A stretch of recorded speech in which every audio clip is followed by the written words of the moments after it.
दुनिया की सबसे संवेदनशील समुद्री सीमाओं में से एक हॉर्मोज, एक ऐसा रास्ता जहां से दुनिया के बड़े हिस्से का तेल गुजरता है। और अब इसी इलाके से आई एक खबर ने पूरी दुनिया का ध्यान अपनी ओर खींच लिया है। अमेरिकी सेना का एक अत्याधुनिक अपाचे हेलीकॉप्टर अचानक हादसे का शिकार हो गया। लेकिन इस खबर से सबसे ज्यादा चर्चा में उस बयान को ही लाया जा रहा है जो अमेरिका के राष्ट्रपति डोनाल्ड ट्रंप ने इस घटना की तुरंत बाद दिया। ट्रंप ने साफ सीधे कहा कि हेलीकॉप्टर में मौजूद दोनों पायलट पूरी तरह सुरक्षित है और उन्हें किसी तरह की चोट नहीं आई। और राहत की बात यह है कि हादसा बड़ा था लेकिन जान का नुकसान नहीं हुआ। हालांकि सबसे बड़ा सवाल अभी भी बना हुआ है कि आखिर यह हेलीकॉप्टर दुर्घटनाग्रस्त कैसे हुआ। क्या यह तकनीकी खराबी थी, क्या किसी तरह की सैन्य कार्रवाई हुई, या फिर इसके पीछे कोई और वजह है।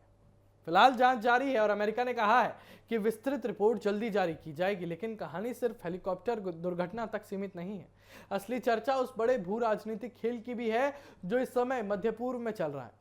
एक तरफ ईरान और इजराइल के बीच तनाव पूरी तरह खत्म नहीं हुआ है, दूसरी तरफ अमेरिका लगातार इस पूरे संकट को नियंत्रित करने की कोशिश कर रहा है। और ऐसे माहौल में हॉर्मुज के पास अमेरिकी सैन्य हेलीकॉप्टर का हादसे का शिकार होना कई नए सवाल खड़े करता है।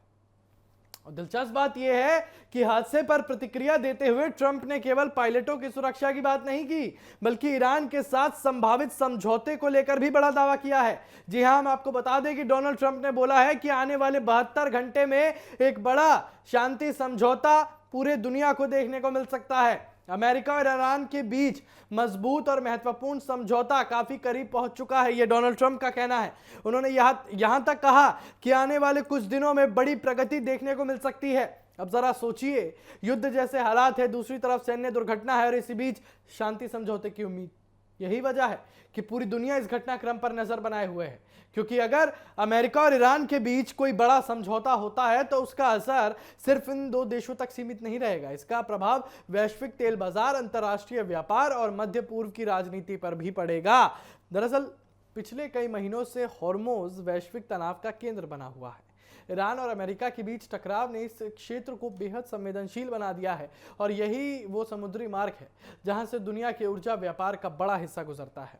इसलिए यहां होने वाली हर छोटी बड़ी घटना सीधे वैश्विक अर्थव्यवस्था को प्रभावित करने की क्षमता रखती है। लेकिन यहां पर मैं आपसे बोलूंगा कि डोनाल्ड ट्रंप की दोहरी राजनीति समझिए। डोनाल्ड ट्रंप ही थे जो इजराइल और ईरान के युद्ध के बीच में घुसे। डोनाल्ड ट्रंप ही थे जिन्होंने सबसे पहले मिसाइल गिरवाई। डोनाल्ड ट्रंप ही थे जो ये दावा कर चुके थे कि मैं एक रात में सभ्यता खत्म कर सकता हूं, एक देश की यानी ईरान खत्म कर सकता हूं। अब ऐसी क्या स्थिति हुई कि डोनाल्ड ट्रंप को खुद बोलना पड़ रहा है। सोचिए, यहां पर अपाचे हेलीकॉप्टर की बात हो रही है, यहां पर पायलटों की जान की बात हो रही है और यहां पर क्या बोलते हैं ट्रंप साहब, डोनाल्ड ट्रंप ये बोलते हैं कि कुछ बड़ा होने वाला है। और ये पहली बार नहीं बोला जा रहा, डोनाल्ड ट्रंप ने कई बार बोला है ईरान को लेकर कि शांति समझौता चल रहा है, कुछ अच्छा होगा, कुछ बड़ा होगा। लेकिन उसके बाद फिर से कहीं ना कहीं हमला देखने को मिल जाता है, या तो अमेरिका में या इजराइल में या ईरान में या लेबनान में।